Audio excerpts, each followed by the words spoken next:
केटीहरूले खानेकुरा मगायो भने खानुभन्दा अगाडि फोटो खिच्छ अरे अनि केटा मान्छेहरू यसरी बस्छ। थ्याङ्क यू सो मच भेना र सोफीलाई मेरो सामानहरू सबै ल्याइदिएर केक प्लस फ्लावर ल्याइदिएकोमा। फ्लावर त्यसरी देखाउँ न।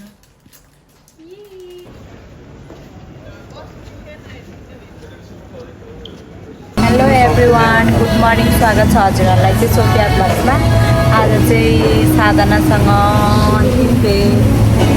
यो चाहिँ एडिलेट के अरे ताजमनिया जाँदैछ। सो आज चाहिँ यो चाहिँ पहिले हामीले हाम्रो मगर कल्चरहरूमा जाड खाने पोटुका जस्तै हुन्छ। यहाँ चाहिँ आलाटाङ हाम्रो चाहिँ बिहान ब्रेकफास्टमा यस्तो छ।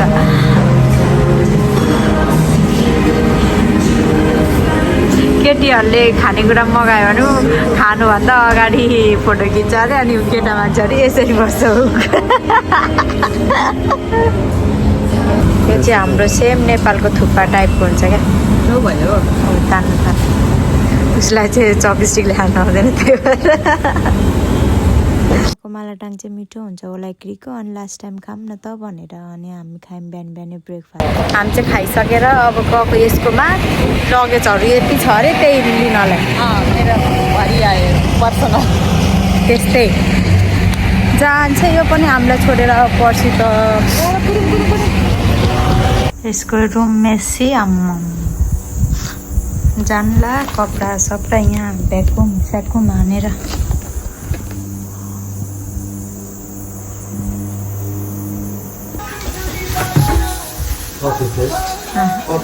कपिराइट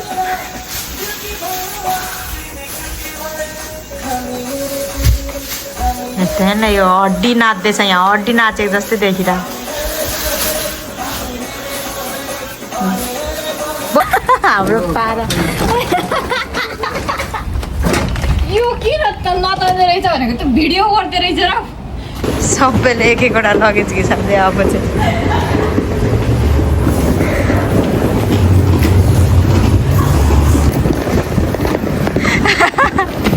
यस्तो बिजोग छ। यो लगेजको चाहिँ एउटा चक्कै छैन, त्यही भएर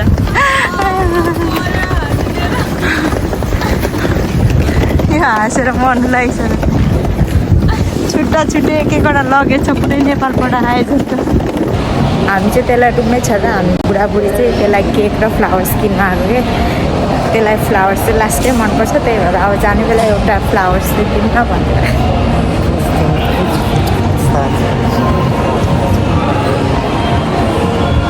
मैले चाहिँ यहाँ माछा बनाएँ, यहाँ आलु मटरको अचार गराउनुला, अनि यहाँ चाहिँ हाम्रो रोस्ट पाक्दैछ अनि पुलाउ गराउनुला।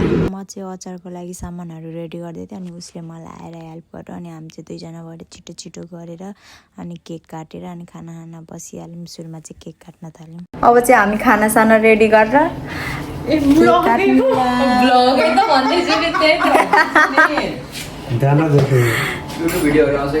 यो चाहिँ हाम्रो भोलि जान्छ, त्यही भएर आज चाहिँ केक ल केही भन्नुहोस्।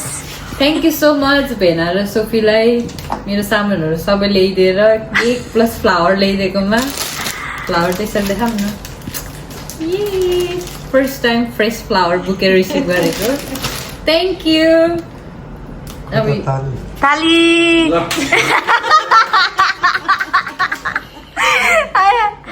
केक नकाटेको त कति धेरै भएछ यार।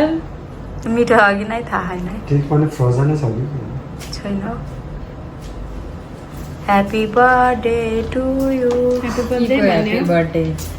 Thank you so much. मेरो बर्थडे चाहिँ अब आउनै लागेको हो, तर म ताजमेनियामा हुन्छु, त्यही भएर मेरो बर्थडे चाहिँ ताजमनिया भन्नुभयो, ताजमेनिया भन्नुपर्छ। ताजमेनिया अब त्यो अजी हुनु परेन, अजी तिम्रोबाट पनि फोटो हान न। छिट फोटो खिच्नु पर्ने हो। हामी चाहिँ अब खाना खानु रेडी भयौँ। हाम्रो लन्च डिनरमा चाहिँ यो प्राउन्स, चिकन ललिपप, खसीको मासु, आलु मटरको अचार, माछा छ। हामी 4 जना। अब चाहिँ हामी खानु सुरु गर्ने। आऊ बेबी छिटो। त्यसपछि हामी 4 जना भएर खाना खान थाल्यौँ। खाना खाएर यता त्यता गरेर फेरि जानु थियो, त्यसको भोलि बिहानको फ्लाइट थियो। त्यही भएर हामी चाहिँ छिटो छिटो खाना खाएर म चाहिँ त्यसको रुमतिर निस्कनलाई रेडी भयौँ खाना खाएर। अब चाहिँ हामी एयरपोर्ट जानुला। बिहानको 4:20 भइसक्यो। यसको चाहिँ बिहानीको फ्लाइट भएर राति 1.5 घन्टा सुतेर सामान नअटेर टेन्सन छ। Sorry darling. हामी चाहिँ ओभर बुक गरेर अब एयरपोर्टतिर जाँदैयो। छोडेर जाने भयो अब मलाई, तर सामान नअटेर तनाव छ यसले। अहिले चाहिँ रातिको बिहानको 4:30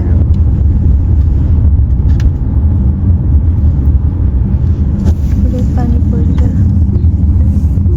हामी चाहिँ डोमेस्टिक एयरपोर्ट आयौँ। अब गयो यो पनि मलाई छोडेर। यसको चाहिँ अझै अलि डर पर्थ्यो सामुन। यहाँ मैले त्यो चाहिँ बोकेर आएको छु। काममा जाँदैछु यही लगेज टक्कै गएँ। यो पनि सिक्नु छोडेर अब म एक्लै हुने पऱ्यो।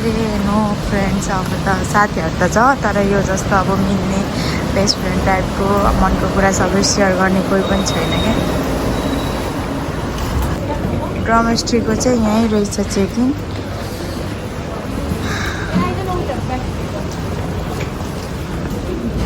बाई बाई मायो, बाई बाई।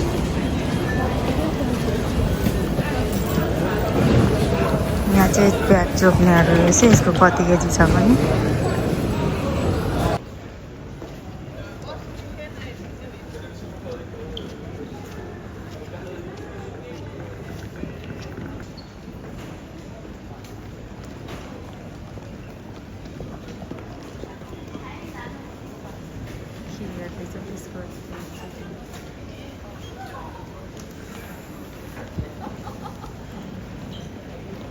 양산 넣을래?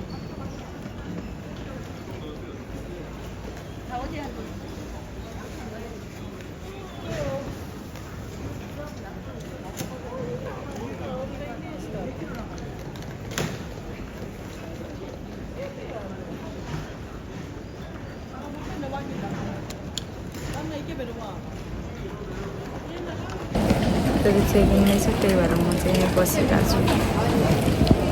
त्यो भित्र छिरिसक्छ अनि म जान्छु कहीँ छोडेर। 일단 간단하게 듣죠. 한 5분은 뒤에 출발.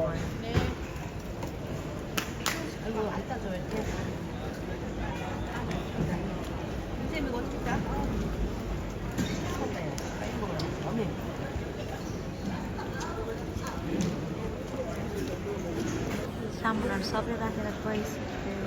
म त अघि छिरिसक्यो होला जस्तो लाग्यो। फोन गरेर म छिरेन।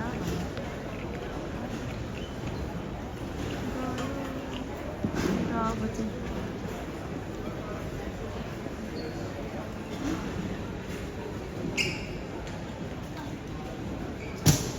अब त देखि नै छोडी।